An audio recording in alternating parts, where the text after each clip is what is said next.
As shown in the figure, the amount of heat absorbed along the path ABC is 90 joule and the amount of work done by the system is 30 joule.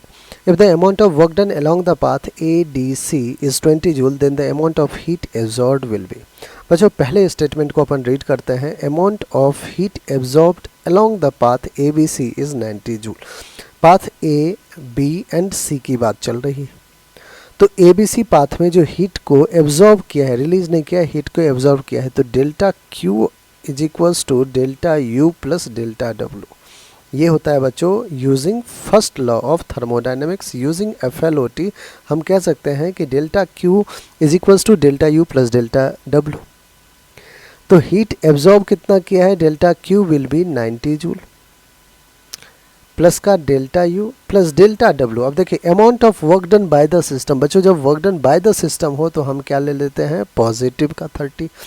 तो 90 minus 30 will be 60 and 60 joule is the change in internal energy. Delta U is change in internal energy.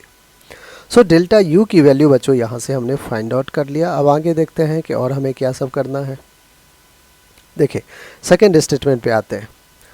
Okay, if the amount of work done along the path ADC is 20 joule. So अब इस path की बात चल रही है बच्चों. इसमें फिर से यूज़ करेंगे first law of thermodynamics using FLOT, first law of thermodynamics.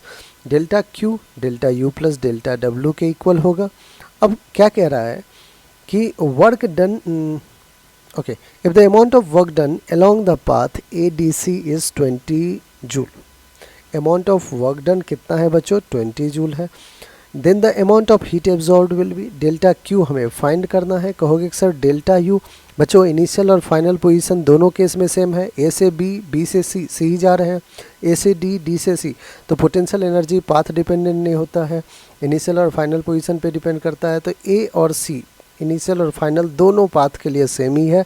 तो डेल्टा U तो हमारा 60 जूल ही रहेगा. 60 प्लस का डेल्टा W कितना कहा है, कितना वर्क किया है, 20. तो 60 प्लस 20 विल बी 80. तो 80 जूल जो है वो हीट एनर्जी एब्जॉर्ब्ड होगा बच्चों, इसलिए प्लस भी है. 80 जूल हमारा कौन सा ऑप्शन है, ऑप्शन नंबर 1, और यही हमारा बिल्कुल करेक्ट